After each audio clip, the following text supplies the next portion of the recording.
Okay, are we ready to go here?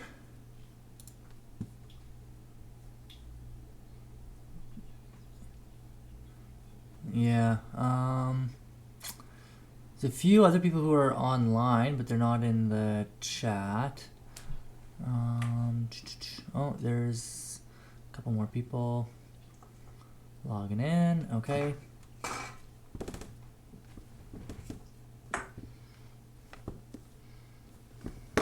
You guys want to say hi to my beautiful cat, Kima?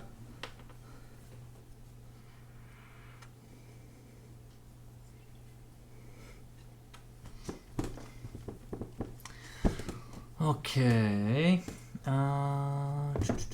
So we got what? 1, 2, 3, 4, 5, 6 people here. We have one. Oh, here's a few more coming in.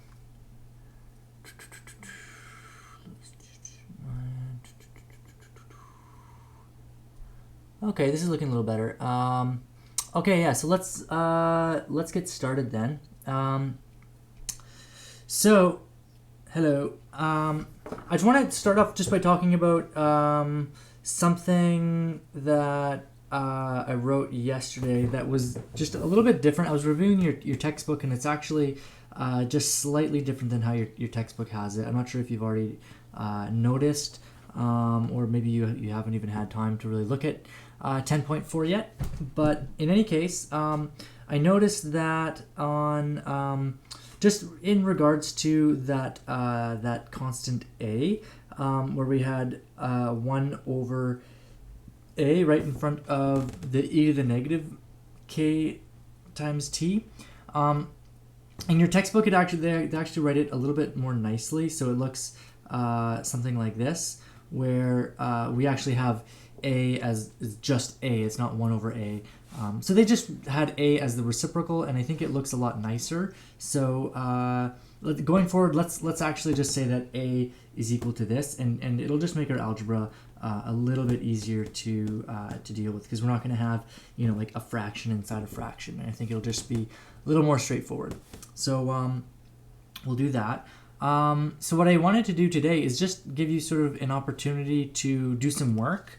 And I'm just going to sort of hang out here, and I really would like you to actually do some of the work now. I know that some of us have kind of maybe been falling a little behind just due to all of the distractions, and looks like in the chat a lot of people's sleep schedules are being disturbed. So I thought maybe what we could do is we could just work on 10.4 all together right now. So kind of have sort of like, we could sort of imagine this as a work period.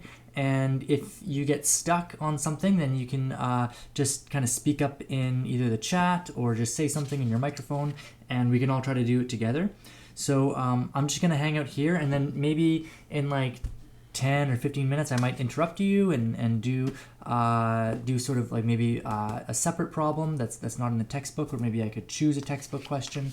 But I really thought that today what we could do is just really focus on doing some work ourselves, because I've been doing a lot of instruction and I've been telling you to do a lot of stuff, but as you know, in class we spend quite a bit of time actually doing work, which is really important, right? You can't just watch YouTube videos or play Minecraft. So yeah, you can't just watch a bunch of YouTube videos on me doing some examples and deriving a couple formulas. You actually do have to get your hands dirty with this stuff. So so let's work on that today. So we're gonna be actually doing some work. So I'd like you to try 10.4 out. So we're gonna work on the questions in 10.4. A lot of the questions, like the first 7 questions, are all it's kind of just like one big question. So I think there's 16 questions in total. No, there's 22 questions in total. So let's see how far we can get. So we'll spend the next hour just working through our textbook. So does that sound okay? Do you guys want to do that then? Okay, great. So yeah, let's get started. If I don't hear anything from you guys, I'll sort of just interrupt you after about 10 minutes and we'll do a problem together. Other than that, though, I do want you to actually do some work. So let's get to work. I'm gonna turn my camera off just because you don't really need to see my face right now. Oops.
Yeah, pretty much. So the idea is that like if you have some kind of growth that initially takes some kind of exponential model as its guide, right? Like population or I read today that rumors actually follow this, like the spread of a rumor follows this same kind of trend. But obviously, not everything can be truly exponential, right? Especially if you have a finite limit. So anything that kind of you would imagine would spread exponentially, like that where the rate of change is proportional to the population. But if it has a limit, then it's not going to be exponential. It's going to be logistic. So we're going to use this logistic equation for pretty much all of these questions. Yeah. Oh, by the way, another thing too, I released a few more questions on the progress check for AP Classroom. So definitely go check those out. I think it's really important that we get a hang of the system because I don't think any of us have ever written one of these exams before, and since it's all going to be online, I think it's a good idea just to see what their website looks like if you haven't already been on there. So I put in, I think, 3 or 4 new questions. I think a couple of them were free response questions, and then I think I put in 1 multiple choice question set. So yeah, definitely check those ones out. No. So I think that would just be for practice.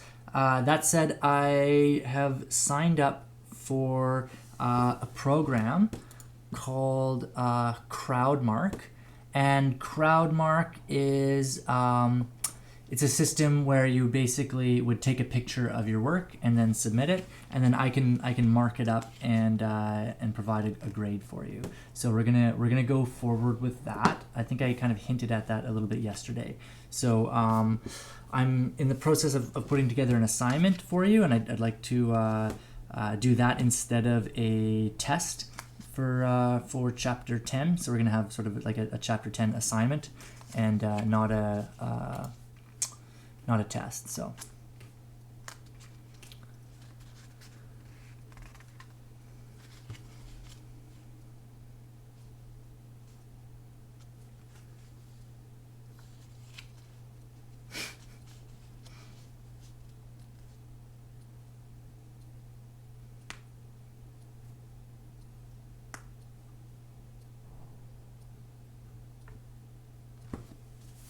okay, so are you guys doing okay over here? Or have we opened up our books and stuff? And are we getting started? Okay, good. So yeah, this first question, like the first 7 questions are all sort of based on the same one. So that first part, finding those limits, those would just be like the maximum number of your population, right? And then the b would be your like the minimum number, which I would imagine would be 0, right?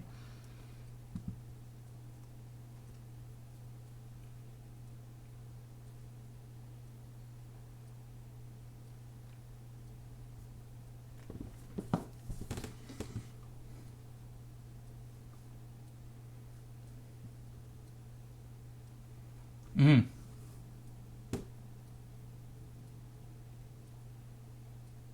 Well, I mean, sort of. Like, um, no, we haven't quite got there. So you don't have to worry too much about the inflection point. What we're really concerned with is being able to write the limit, right? So the maximum value that we're approaching, so basically our horizontal asymptote, and our initial values, like our population over here. So like what was our population to begin with, and then we should just be able to sort of model this by sort of having some kind of line that looks sort of like this, right? But you do need to be careful about what is your initial population and what is L.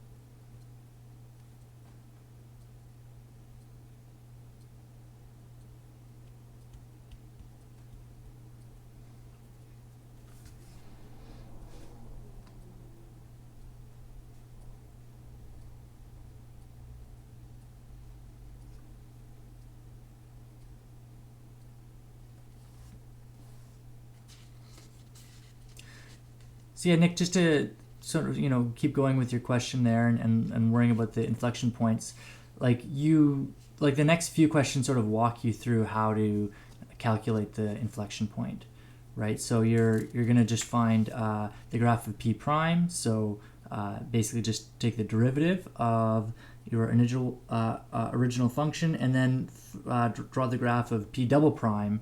And then that way you'll be able to find which interval is your concave up, concave down, etc. And then you can find the inflection point on that graph. Does that make sense?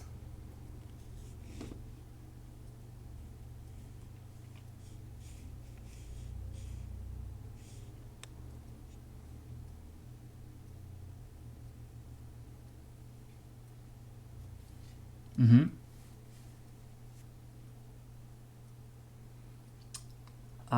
Well, you're gonna want to know. Yeah. So question 4 asks to find p prime. So then you know when it's interval or which interval it's increasing and decreasing. I don't believe that it's ever going to be decreasing. Those are the limits. So whatever your limit is for when t goes to positive infinity, that will give you one horizontal asymptote if that limit exists, and the other horizontal asymptote would be where t goes to negative infinity, right?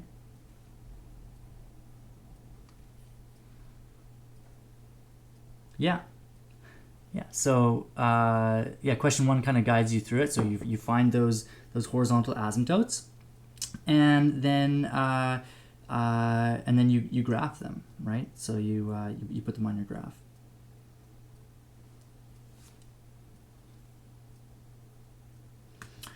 It'd probably be a good idea to just graph it by hand, because you don't like it, eh?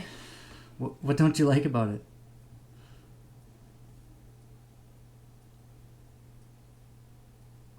Right. Oh, you mean graphing the derivative? Oh, Oh, I see. Yeah.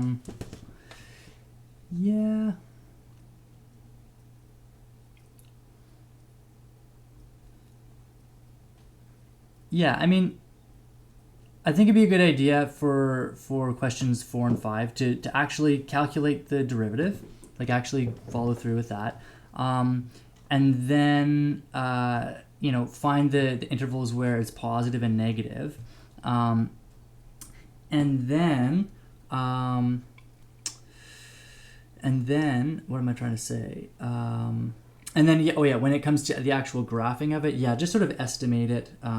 So like, okay, at around this point it looks like the slope is about 1, so have that point there, and sort of make sure that it looks consistent with your derivative. So maybe just try plugging a few values in. But yeah, we don't have to be super precise when we're graphing this stuff.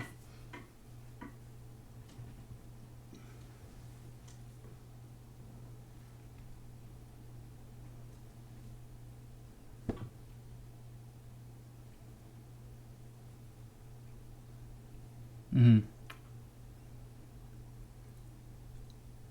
Well, we would use the chain rule, right?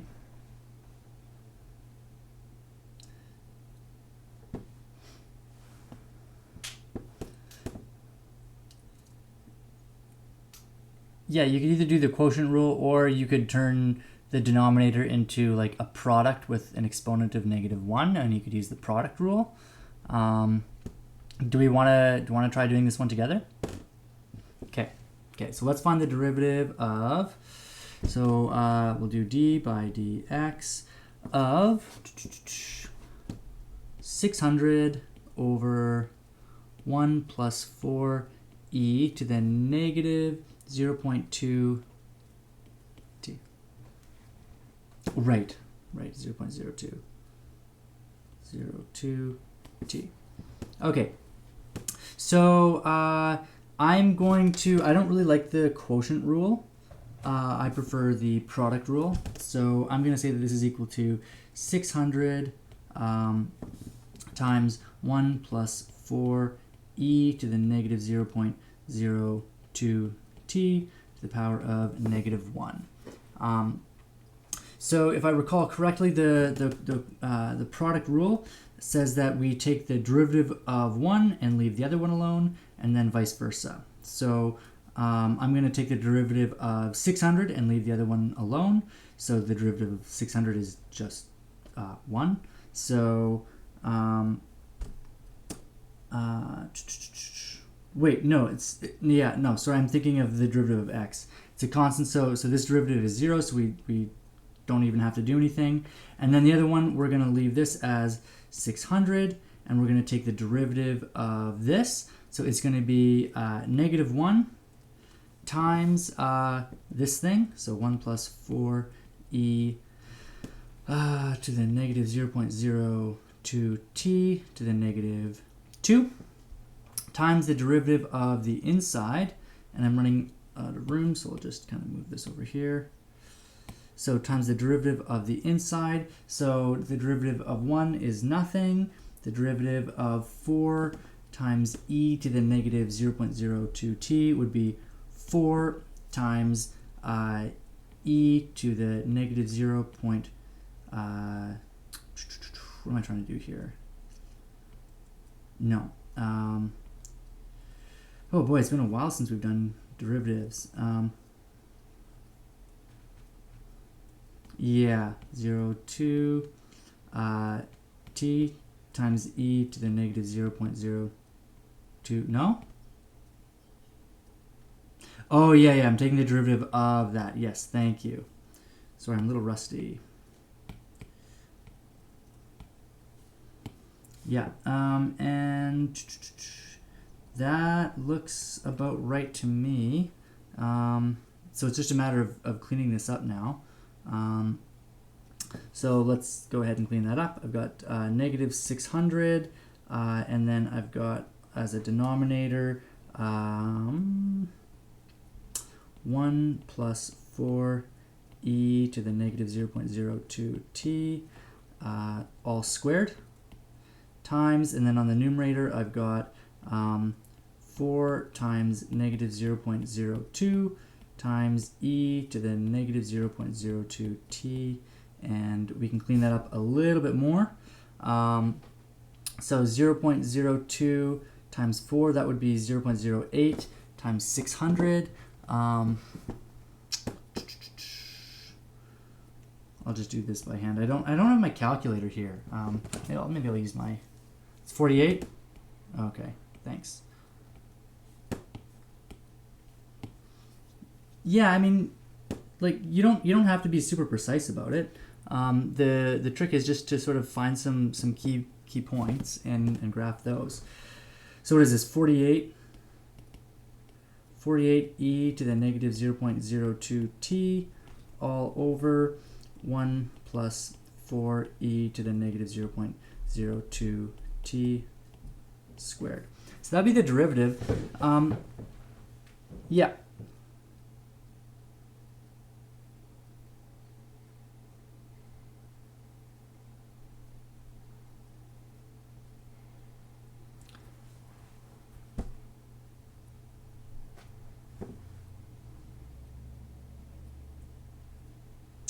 Oh, so because we use the product rule, right? So it's like if we do d by dx of f of x times g of x, that's going to be f prime of x times g of x plus f of x times g prime of x. So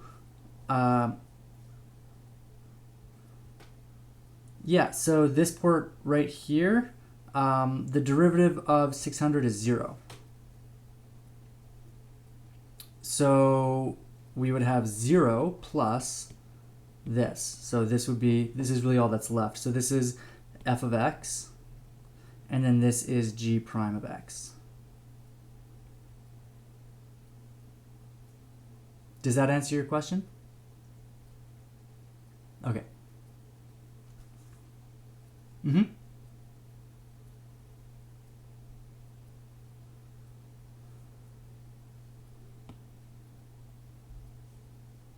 This one?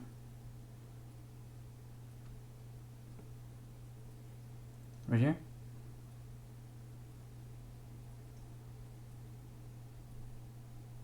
Sorry, your microphone cut out there. Can you repeat yourself?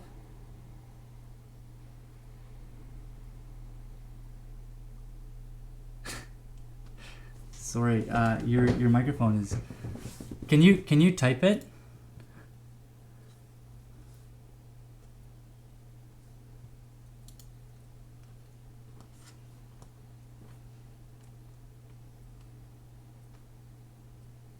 Yeah, and we did.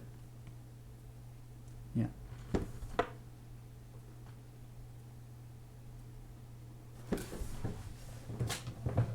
Perfect.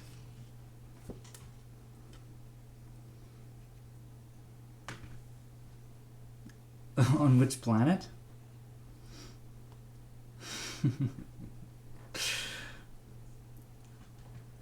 Well, so I mean, okay, so let's ignore the actual graphing part of this, because yeah, I agree that this would be a little challenging to graph.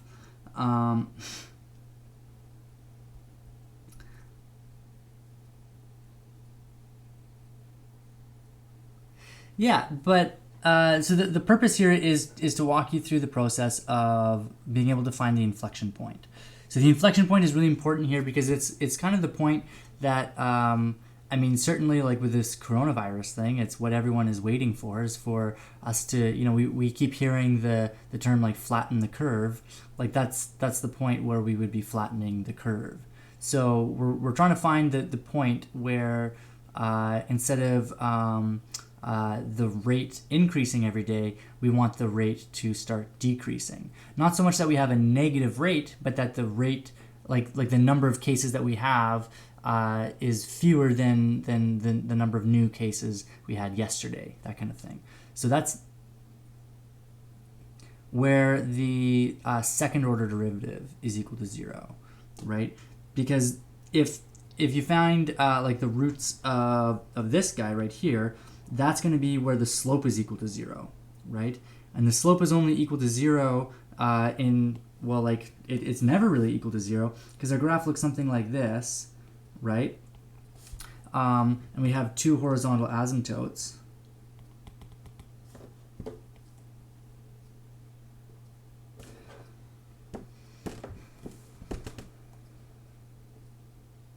Yeah, so is this graph ever negative? Or does it ever have a negative slope?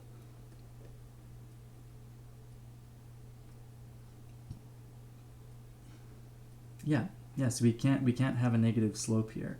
So we're always increasing. So it's increasing everywhere, decreasing nowhere. And what we're asking for next is like where's the inflection point? So it looks like, I mean, on the sort of rudimentary graph that I just drew, we kind of have this idea of this being concave up, right? And this part over here is concave down. That would be the second order derivative. Yeah, so that's question 5. So we're looking for this the derivative of this. So we'll take the second order derivative. So take d by dx of what you just got. And when that is equal to 0, that would be our inflection point.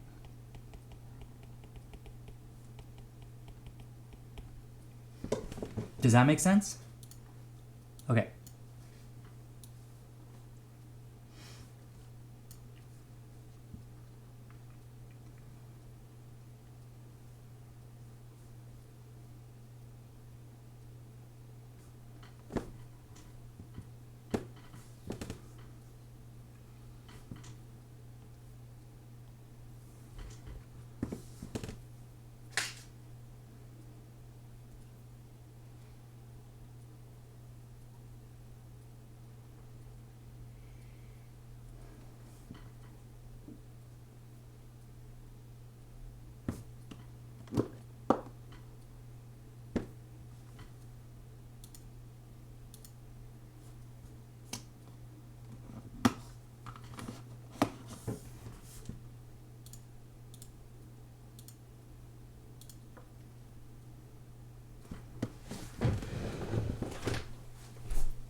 No one's hitting any snags here? We're doing okay?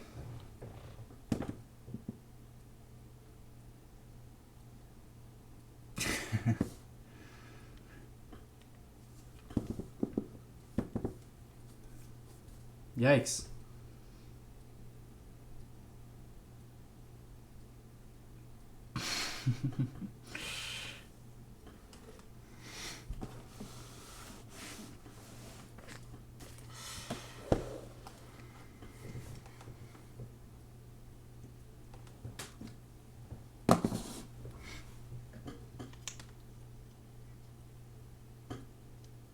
Made a mistake, you think?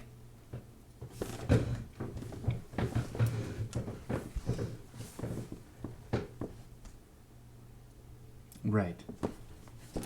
Okay, should we try to work through it together then? Okay.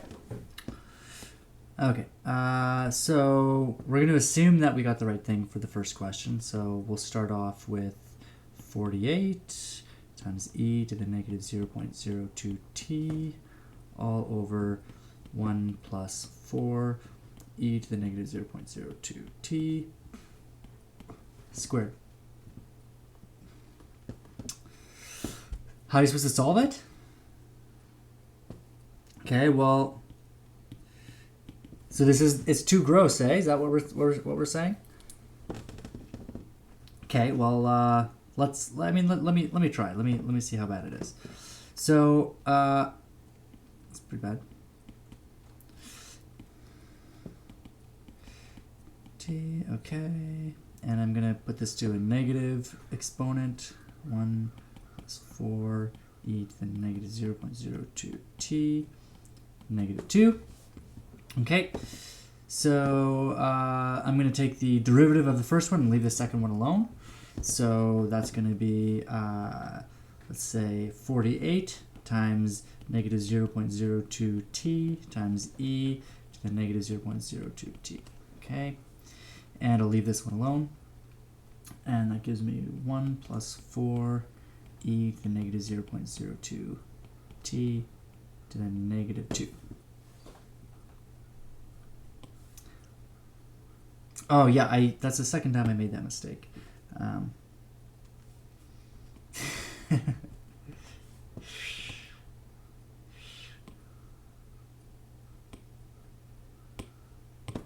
Okay, so now I'm going to add to that. I'll leave the first one alone. I've got 48 e to the negative 0.02t times the derivative of the second one. So that's going to give me, well, negative 2 times the derivative of the inside. Oh, no, sorry, negative 2 times 1 plus 4 e to the negative 0.02t times the derivative of the inside, which is to the power of negative 3. Thank you. And now I'll take the derivative of the inside. So definitely running out of room here.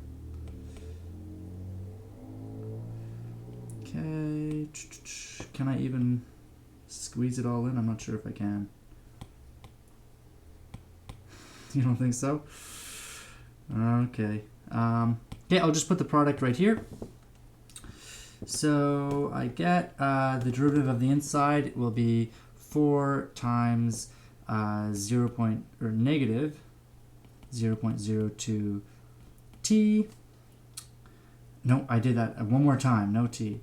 Times e to the negative 0.02t.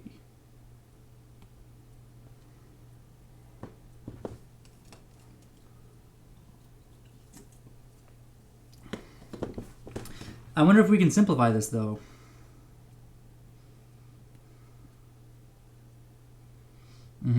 I mean, you could definitely factor out 48 and a 0.02,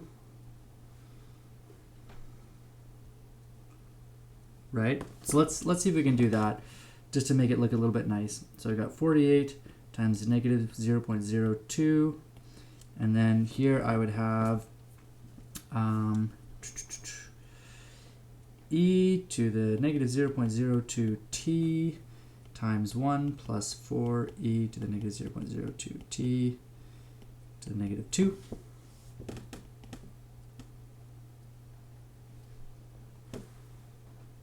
Yeah. That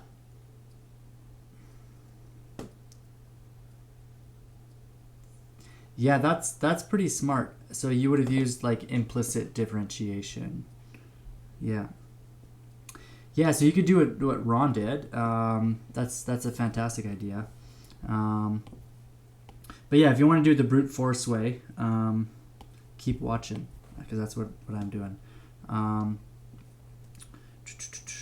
Yeah, and then we would have over here e to the negative 0.02t times 2, negative 2, 1 plus 4e to the negative 0.02t, negative 3, and yada yada yada. Yeah, you know what? Let's just leave it as is. I don't want to simplify it. So yeah, this is.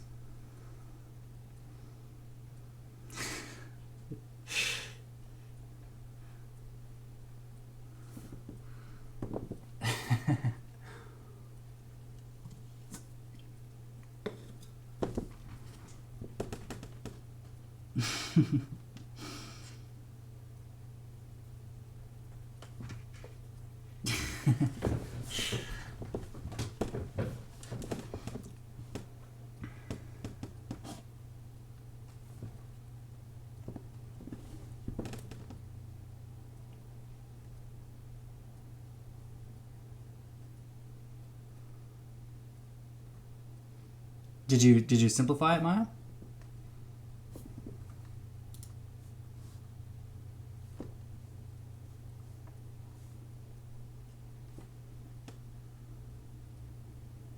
Oh yeah, they both have that.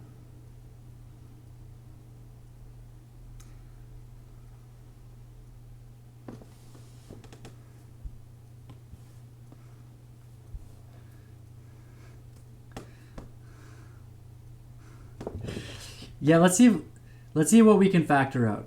Okay. So I think that each of these terms has a 48. It has a 0.02, right? Yeah. It's got a 1 plus 4e to the negative 0.02. This one's got it negative 2 times. This one's got it negative 3 times. And it probably also has this. Yeah. So we can factor out, look at that, we can factor out the whole thing. That's fantastic. So let's do that. So I've got, no, not at all, because having factors is going to help us set it equal to 0, right? Because then you can just set one of those factors equal to 0. So I'm just going to change this, so 48 times 0.02. So this is 0.96, so negative 0.96 times e to the negative 0.02t times 1 plus 4e to the negative 0.02t to the negative 2. That's one of our terms.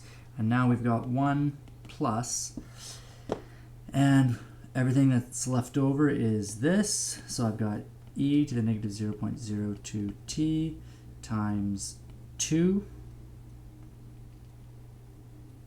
Oops. Whoa, hold up. Yeah, hold up. There we go. Times negative 2 times 1 plus 4e to the negative 0.02t to the negative 1 times 4. So I'll just turn this into a negative 8.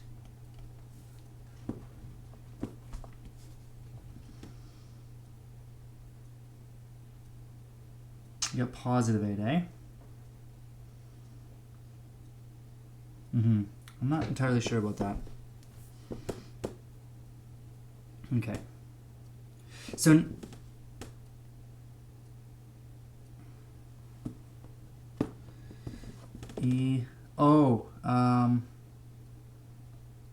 we did, but we only factored out one of them.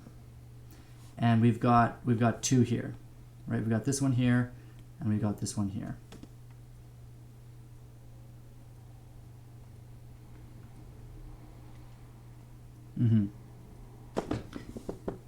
So now if we want to see where this thing's equal to 0, well, there's two options. Either this one is equal to 0, or this one is equal to 0.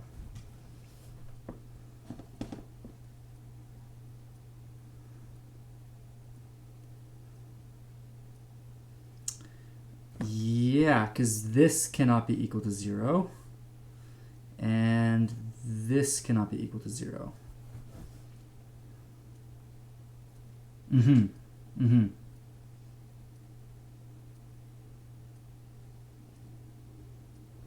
So now we need to figure out, can this be equal to -1?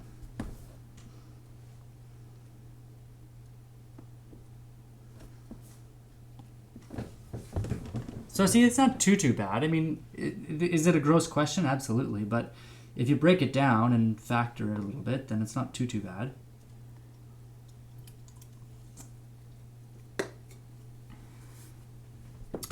Well, yeah, because if, like we have this fact, like if A times B is equal to 0, then A equals 0 or B equals 0. Or both.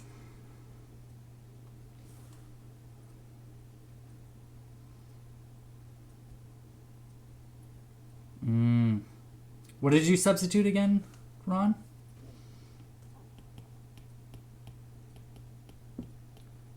Right. Okay, well let's do that and see what happens. So this would be, on the left we'd have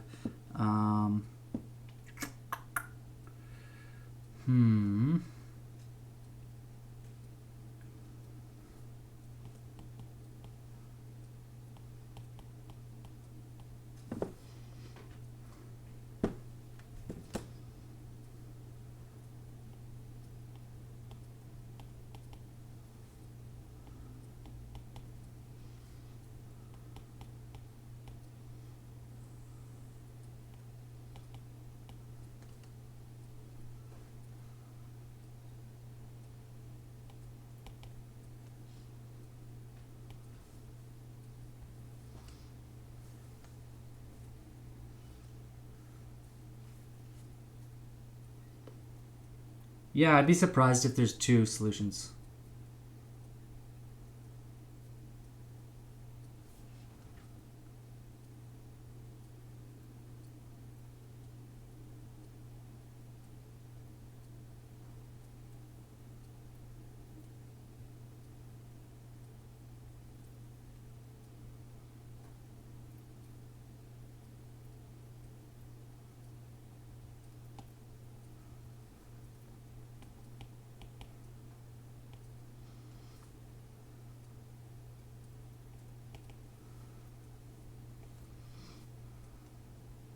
So is this what you got, Ron? Or something similar to it? No? Okay.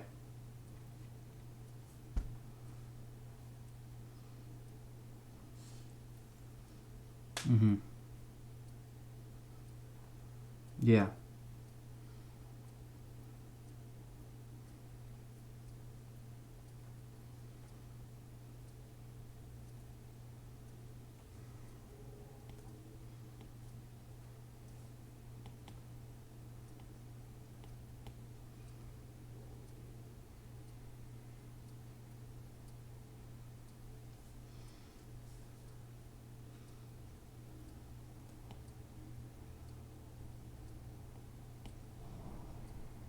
Yeah, I'm getting that as well.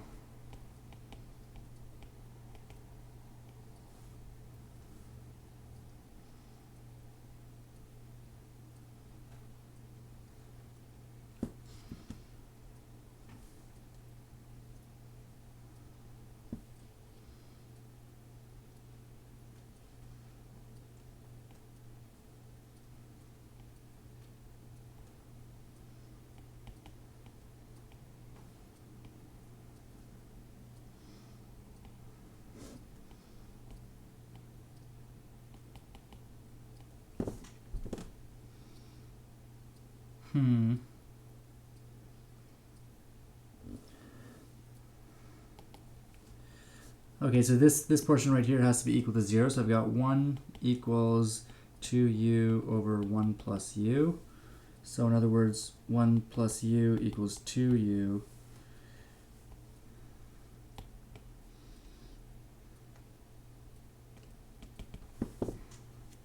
Yeah, so when u is equal to 1, and you said that u is equal to 4e to the negative 0.02t. Yeah.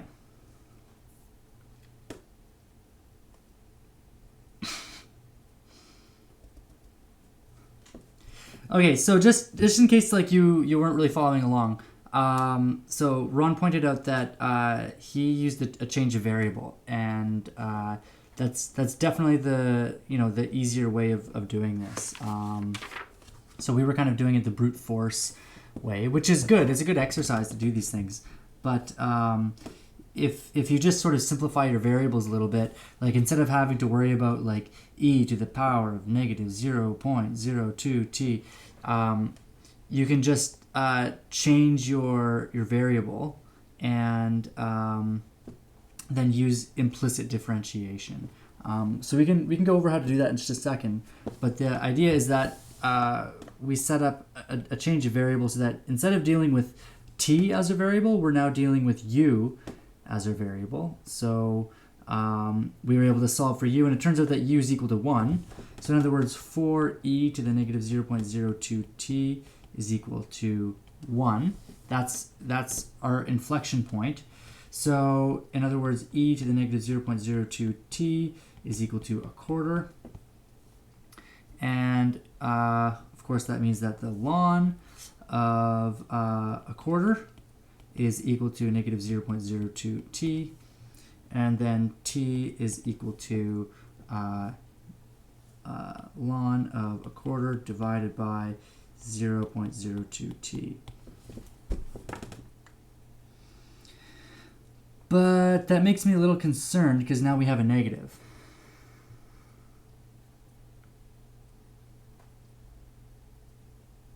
Oh yeah, of course. Okay.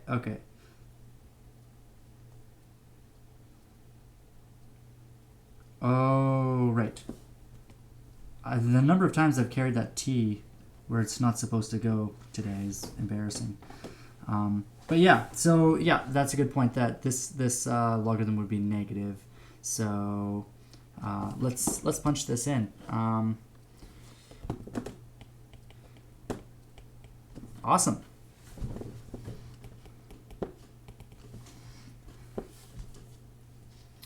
Okay, that's cool.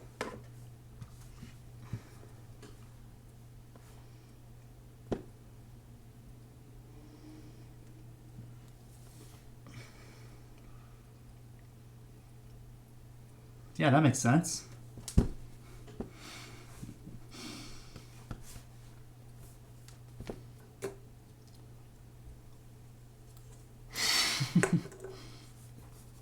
What about the ln of 3?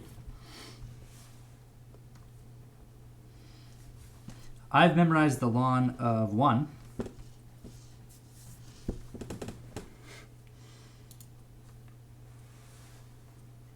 All of them, yeah.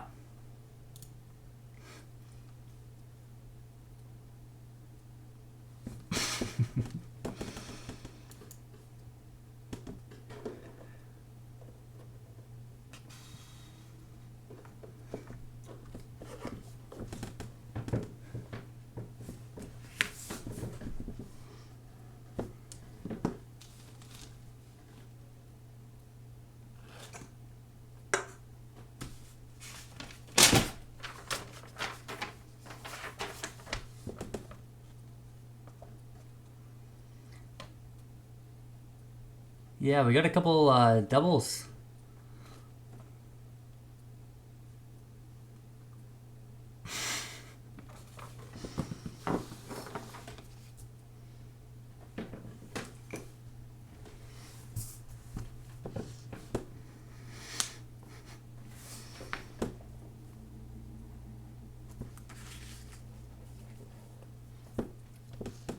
No, I think it's a good idea. Just hold on 1 second.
We'll do the U substitution in just a second. I just want to make sure I can do that properly.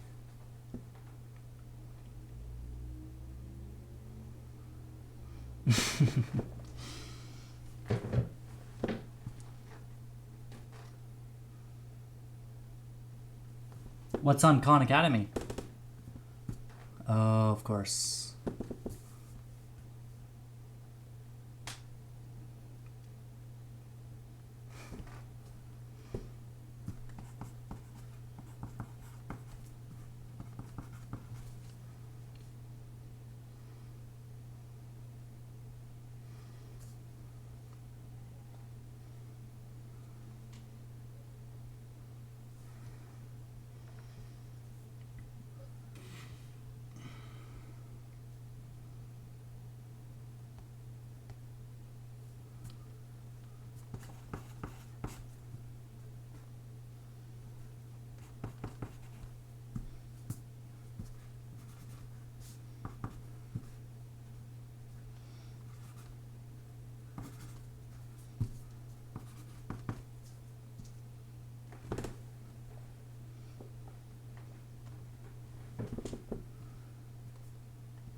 What's wrong with it? Oh.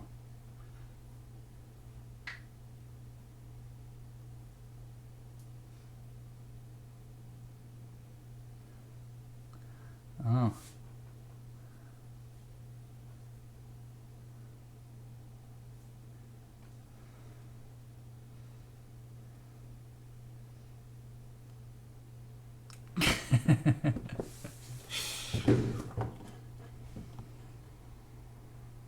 I see.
Yeah.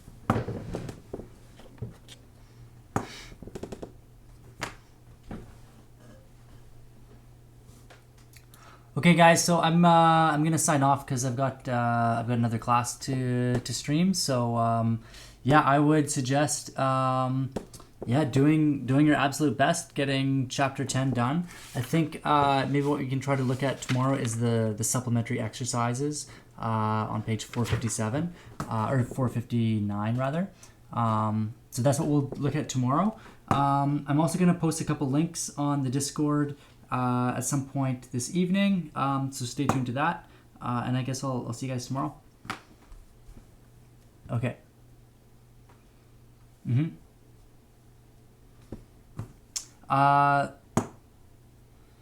Good call.